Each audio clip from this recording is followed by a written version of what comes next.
नमस्कार 24 टकमा स्वागत छ। म वीरेन्द्र जैरू। दर्शकहरू, जनताको नजिकको सरकारको रूपमा स्थानीय तह मानिन्छ। स्वभावैले प्रदेश र संघीय भन्दा स्थानीय तहको जिम्मेवारी अझ बढी हुने गर्दछ। यो कोरोना महामारीको सङ्कटको समयमा स्थानीय तहले पनि आशा लाग्दा काम गरेका छन् भने कतिपय स्थानीय तहहरू काम गर्न नसकेको भन्दै आलोचित पनि हुने गरेका छन्। जनताका धेरै काम स्थानीय तहबाट सम्पादन हुन्छन्, त्यसैले गर्दा पनि नागरिकले स्थानीय तहबाट धेरै आशा गर्नु स्वाभाविक हो। स्थानीय तहले धेरै राम्रा काम गर्दा गर्दै पनि केही गर्न सकिने कामहरू गर्न सकिरहेका छैनन्। आज हामी कोरोना नियन्त्रणमा समग्रमा स्थानीय तहको भूमिकाका सवालमा सुनसरी स्थित इटहरी उपमहानगरपालिकाले कोरोना नियन्त्रणका लागि के कस्ता किसिमका भूमिका निर्वाह गर्दै आएको छ, यसबारे केन्द्रित हुनेछौँ। र हामीसँग कुराकानीका लागि हुनुहुन्छ यति बेला इटहरी उपमहानगरपालिकाका मेयर द्वारिकालाल चौधरी। उहाँसँग हामी कुराकानी गर्नेछौँ विभिन्न विषयमा र उहाँ यति बेला हामीसँग भिडियो मार्फत जोडिनु भएको छ। मेयर साहब, स्वागत छ यहाँलाई कार्यक्रममा। धन्यवाद। अब विशेष गरी अहिले इटहरी उपमहानगरपालिका मात्रै केन्द्रित रहेर कुराकानी गर्ने हो भने जहाँ 192 जना सक्रिय सङ्क्रमितहरू अझै पनि रहेको तथ्याङ्क छ।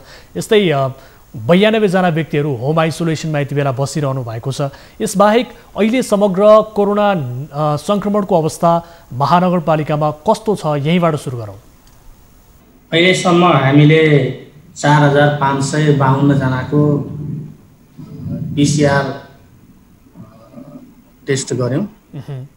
त्यसमा 289 जनामा पोजिटिभ देखियो।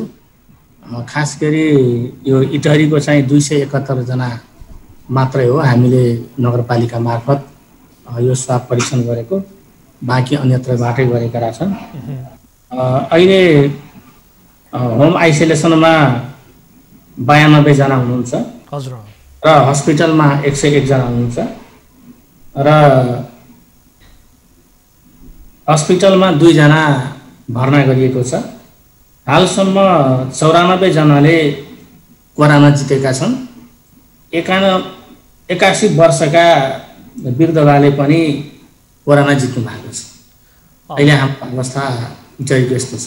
अब यो पछिल्लो समय सङ्क्रमणको दर बढिरहेको छ कि अथवा यसलाई तपाईहरू नियन्त्रण गर्नका लागि केही सफल भए जस्तो महसुस गर्नुहुन्छ, के छ?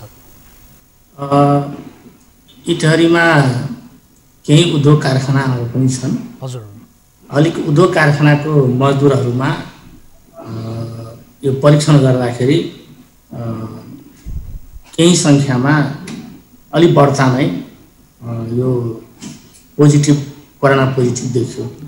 त्यसकारण ती उद्यम व्यवसायलाई यो सामाजिक दूरी र स्वास्थ्य सुरक्षा अपनाएर स्वास्थ्य सम्बन्धी एउटा मापदण्ड अपनाएर मात्रै उद्योग सञ्चालन गर्ने कुरामा हामीले निर्देशन गरिरहेका छौँ। अब यहाँहरूले विशेष गरी निषेधाज्ञा लगाउनु भयो, त्यो निषेधाज्ञा खुकुलो भइसके पश्चात अहिले छिटपुट रूपमा उद्योगहरू पनि चलिरहेका छन्, जसका कारण सङ्क्रमण पनि बढिरहेको छ भनेर भनिएको छ। स्वयं यहाँले भन्नुभएको छ उद्योग धन्दामा काम गर्ने मजदुरहरूमा अहिले सङ्क्रमण देखिएको स्थिति छ। यसले विशेष गरी अब भोलिका दिनमा होटल व्यवसायीहरू पनि हामीले पनि व्यापार व्यवसाय सञ्चालन गर्न पाउनुपर्छ भनेर माग गरिरहेको स्थिति छ भने यो सङ्क्रमण त अझ बढ्ने निश्चित देखियो। यसका लागि तपाईँहरूले के सोचिरहनु भएको छ? अब विशेष गरी स्वास्थ्यका मापदण्ड पालना गर मात्रै भन्ने हो कि अथवा यसबाहेक अन्य कुनै त्यस्तो किसिमको ठोस योजना छ यसलाई रोक्नका लागि? स्थानीय त उद्योग वाणिज्य सङ्घ र यो जिल्ला प्रशासनको सहमतिमा एउटा मोडालिटी तयार भएको छ। हजुर, त्यो मोडालिटी अनुसार अब हामीले क्रमशः पसल उद्योग व्यवसायहरू बजारहरू खोलिरहेका छौँ। हामीले एक पनि होटल, सेलुन, ब्युटी पार्लर हामीले खोल्न दिएको छैन। अब भेट साहब जस्तो यहाँले बताए अनुसार अहिले केही व्यापार व्यवसायहरू पनि सञ्चालन छन्। अहिलेको परिदृश्य कस्तो देखिन्छ? विशेष गरी यहाँहरूले यो खोल्ने अनुमति दिइसके पश्चात अहिले आम मानिसहरूले, व्यवसाय गर्ने व्यक्तिहरूले स्वास्थ्य मापदण्डको पालना कतिको गरेका छन् वा छैनन्? यसको अनुगमन कसरी भइरहेको छ? स्थानीय प्रशासनसँग यहाँको सहकार्य कस्तो भइरहेको छ? यसबारे बताउनुहोस् न। अहिले परिदृश्य कस्तो देखिन्छ? आम मानिसहरूले स्वास्थ्यका मापदण्डहरू कतिको पालना गरिरहेका छन्? भोलिका दिनमा यहाँहरूले अब यो सबै कुराहरूको लागि अनुमति दिइरहँदा यसले कतै सङ्क्रमण बढ्ने त होइन भन्ने किसिमको चिन्ता स्थानीय प्रशासनसँग हामीले नियमित अब के अरे समन्वय गरिरहेका छौँ। हजुर, हामीले जनचेतनामा विशेष ध्यान दिएका छौँ। तरिका सबै के अरे सञ्चार मिडियाबाट चेतनामूलक विज्ञापन प्रकाशन गरिरहेका छौँ। सबै वडा अध्यक्षहरूमा निरन्तर माइकिङ गरेर चेतनामूलक सन्देश फैलाइरहेका छौँ। हामीले यो सुरक्षाको मापदण्डलाई कडाइको साथ लागू गर्ने कोसिस गरिरहेका छौँ। अब यहाँहरूले आफ्नो तर्फबाट त गरिरहनु भएको छ, स्थानीय सरकारले त गरिरहेको छ जनचेतना जगाउनका लागि, तर स्वयं स्थानीय नागरिकहरू कतिको सचेत देखिएका छन्? के पाउनु भएको छ यहाँले? यसमा अलिक ग्रामीण क्षेत्रका जनसमुदायहरूले यो के अरे अनिवार्य मास्क प्रयोग गर्ने कुराहरूमा चाहिँ त्यतिखेर हामीले कडाइ गर्न सकेका छैनौँ। तर के अरे सहर बजारमा अनिवार्य मास्क प्रयोग गर्ने, यो के अरे सेनिटाइजरको प्रयोग गर्ने यो कामहरू भइरहेको छ। अब मेयर साहब जस्तो तपाईँहरूले नेपाली सेनाको सहकार्यमा 100 शैय्याको आइसोलेसन सेन्टरको सञ्चालनको तयारी पनि गरिरहनु भएको छ। अब अहिले त्यसको निर्माण कहाँ पुग्यो? सञ्चालनको तयारी के छ? केही दिनमै यो रङ्गशालामा 100 बेडको आइसोलेसन सेन्टर सञ्चालनमा आउँदैछन्। अहिले के अरे निर्माणका कामहरू, भौतिक पूर्वाधारका कामहरू, त्यहाँ बिजुली, धारा, पानी, त्यहाँ शौचालयको कामहरू भइरहेको छ, सरसफाइको काम भइरहेको छ। त्यहाँ के अरे बेड आपूर्ति लगायतका कामहरू भइरहेका छन्। त्यहाँसम्म पुग्ने बाटोघाटोहरू पनि हामी बनाइरहेका छौँ। कहिलेसम्म सञ्चालन हुन्छ यसबारे केही भन्न सकिन्छ? कबसम्म त्यो? हजुर, यो के अरे केही दिनमा, यो हप्ताभित्रमै के अरे यो सम्पूर्ण काम हप्ता दिनमा आइसोलेसन सेन्टर सञ्चालनमा आइसक्नेछ। अब त्यसका लागि विशेष गरी नेपाली सेनाले सहयोग सहकार्य मात्रै गरेको हो अथवा त्यसको जिम्मेवारी नै नेपाली सेनाले लिन्छ? के छ? होइन, यसमा के अरे नेपाली सेनाको के अरे भौतिक उपस्थिति सहयोग त छँदैछ। 1 नम्बर प्रदेश सरकारले 20 लाख रुपियाँ उपलब्ध गराएको छ। हजुर, उद्योग वाणिज्यको पनि सहयोग छ। यो सञ्चालनमा आएपछि 3 महिनाका लागि खाद्य सामग्री उद्योग वाणिज्य इटरीले उपलब्ध गराउँछु भनेका छन्। अहिले खानेपानी र शौचालयका सामान यो खानेपानी डिभिजनबाट पर्याप्त उपलब्ध भएको छ। बिजुलीको काम चाहिँ यो विद्युत के अरे प्रशासन, यो के लाइन प्रसारणको काम चाहिँ यो विद्युत प्राधिकरणले गरेको छ।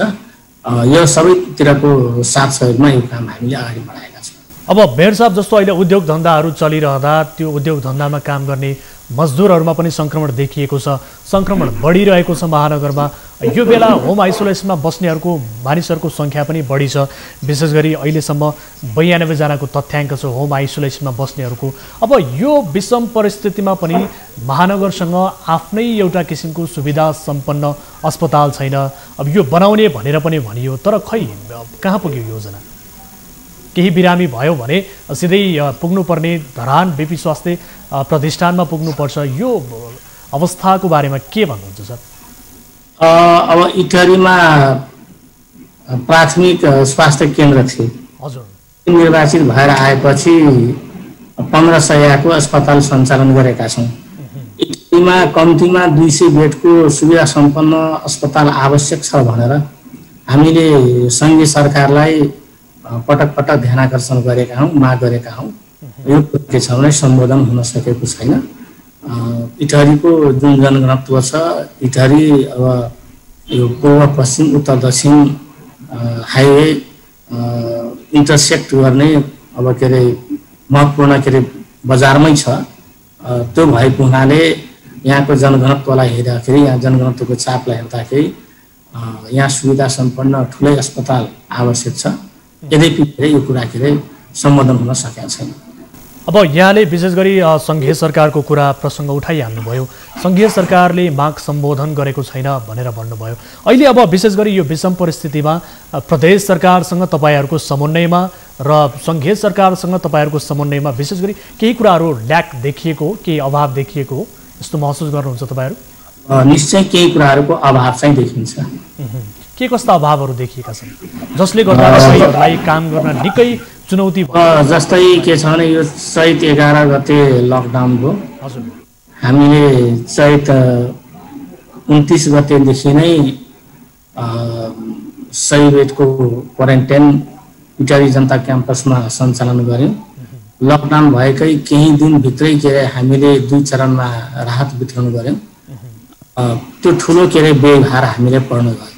यद्यपि यसको स्वर भर्ना अत्यन्तै न्यून रकम सङ्घीय सरकारले गरेको छ। त्यसकारण अहिले यो कोरोना भाइरस जस्तो यो विश्वव्यापी महामारीको रूपमा फैलिएको प्राणघातक रोगसँग के छ भने यो लड्नको लागि अथवा यसमाथि विजय प्राप्त गर्नको लागि, यसको नियन्त्रणको लागि केवल स्थानीय सरकारको मात्रै सामर्थ्यले धान्दैन। यो तिनै तहको सरकारको आपसी सहयोग समन्वयमा मात्रै यो सम्भव हुन्छ। मेयर साहब, यो कमजोरी चाहिँ कहाँनिर भइरहेछ? एक आपसमा यो तिनै तहका सरकारबीच समन्वय नहुनुको कारण यसको कमजोरी चाहिँ कहाँनिर देखिरहेछ? विशेष गरी हुन त अहिले प्रदेश सरकारको भूमिका अझ बढी कमजोर देखियो कि भन्ने कुराहरू टिका टिप्पणी पनि भइरहेछ। के लाग्छ यहाँलाई? यो अहिले पनि अब आइसोलेसन सेन्टर सञ्चालन गर्ने जिम्मेवारी सङ्घीय सरकारले प्रदेश सरकारले दिएको छ। हजुर, प्रदेश सरकारले चाहिँ आवश्यक मात्रामा आइसोलेसन सेन्टर सञ्चालन गर्न सकिएको छैन। त्यसकारण अहिले सङ्क्रमित अब यी पोजिटिभ केसहरूलाई हामीले आइसोलेसन सेन्टरमा राख्ने पर्याप्त ठाउँ नभएको हुनाले र ती बिरामीहरूको पनि आफ्नै घरमा उपयुक्त वातावरण नभएको हुनाले अहिले बाध्यतावश हामी स्थानीय तहले चाहिँ यो आइसोलेसन सेन्टर सञ्चालन गर्नु परेको छ। यो चुनौतीको हामीले सामना गर्नु पर्यो। प्रदेश सरकारको जवाफ चाहिँ कस्तो पाउनुहुन्छ यहाँहरू? अब के छ भने प्रदेश सरकारको जवाफ अब हामीले भन्यौँ कि अहिले जति रकम उपलब्ध गराएको छ अहिले त्यतिले मात्रै यो पर्याप्त हुँदैन। हजुर, के छ भने स्थानीय तहले अहिलेलाई सञ्चालनमा ल्याओस्, आगामी दिनमा के कस्तो सहयोग गर्नुपर्छ त्यो हामी सहयोग गर्छौँ भनेर प्रतिबद्धतासम्म आएको छ। अब यो वित्तीय व्यवस्थापन गर्न कतिको चुनौती देखिएको छ? विशेष गरी खर्चको कुराहरूलाई लिएर महानगरपालिकालाई कतिको चुनौती छ? पुग अपुग के कस्तो भइरहेको छ? यसका लागि यो निकै चुनौतीपूर्ण छ। हजुर, यो क्वारेन्टाइन सञ्चालन गर्दा र राहत वितरण गर्दाको अनुभवबाटै हामीलाई थाहा भयो कि यो त्यति सजिलो विषय छैन।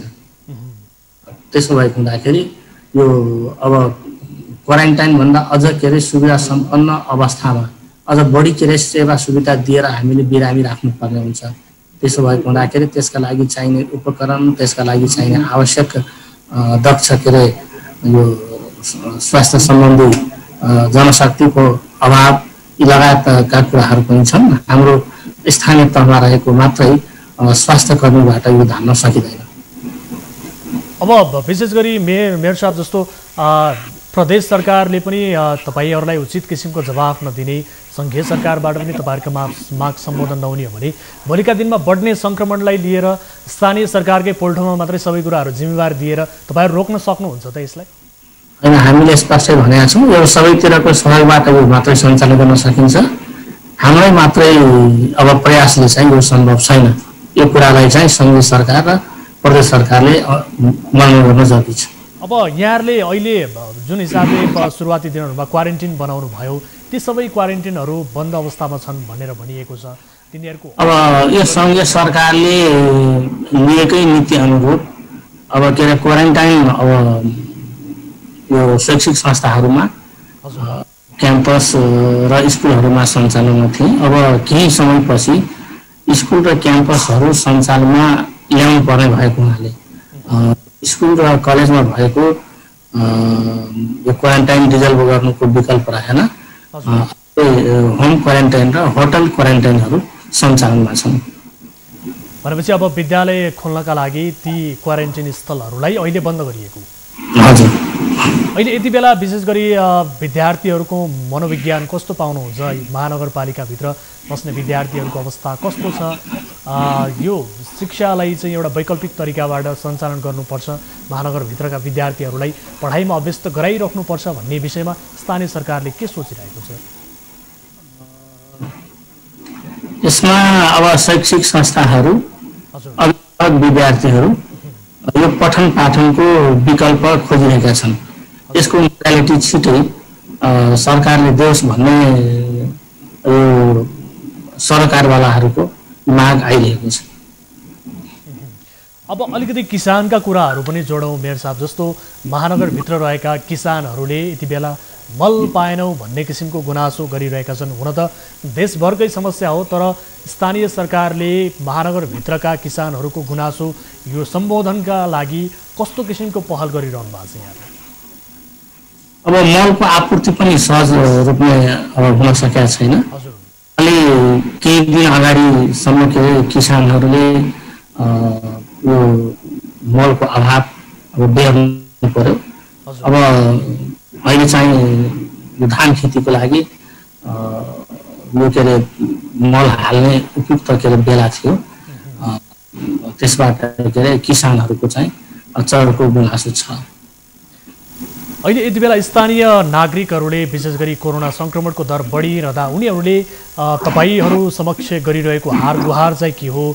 जनताहरूको मनस्थिति कस्तो पाउनु भएको छ? मनोविज्ञान कस्तो पाउनु भएको छ? यसको डर, त्रास अथवा कोरोनाबारे भ्रमको स्थिति के छ सर समाजमा? यो झन्डै 5-6 महिनाको लकडाउनको कारणले गर्दाखेरि जनजीवन अत्यन्तै कठिन भएका छन्। उद्यम व्यवसायहरू अब लगभग पूर्ण बन्दकै अवस्थामा रह्यो। जनजीवन अत्यन्तै के अरे कष्टपूर्ण बनेको छ।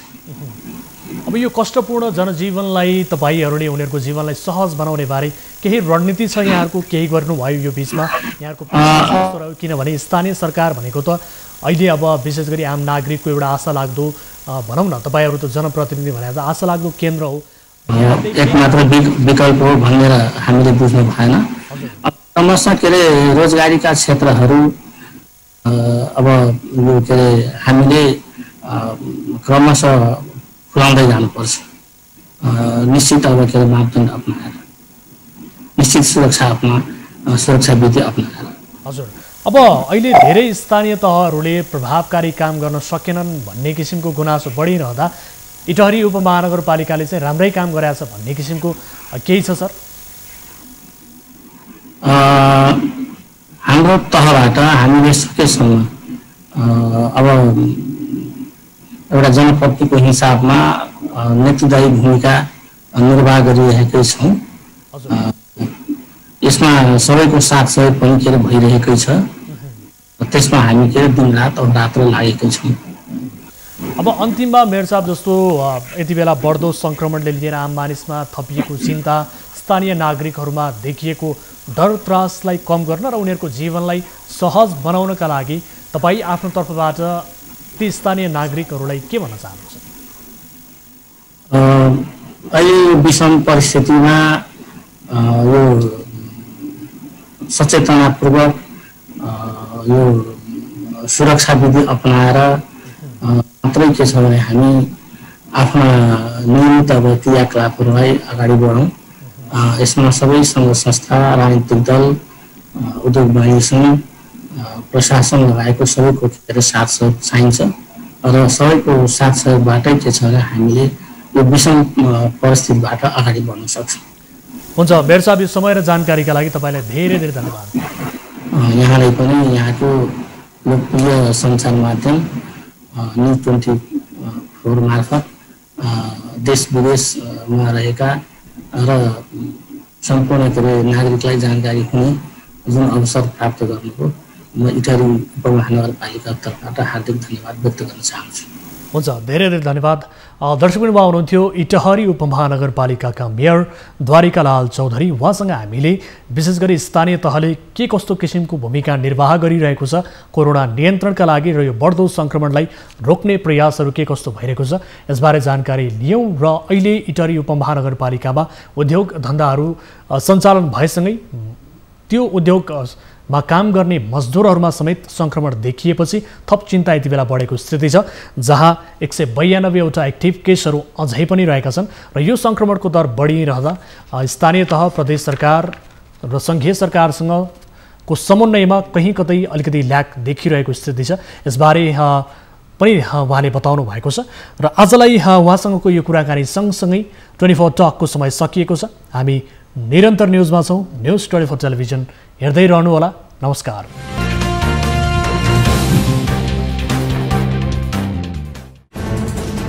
कोरोनाले सृजना गरेको सङ्कटमा पल पलका न्युज अपडेट र हर क्षेत्रको कभरेजका लागि न्युज 24 नेपाल युट्युब च्यानललाई सब्स्क्राइब गर्नुहोला।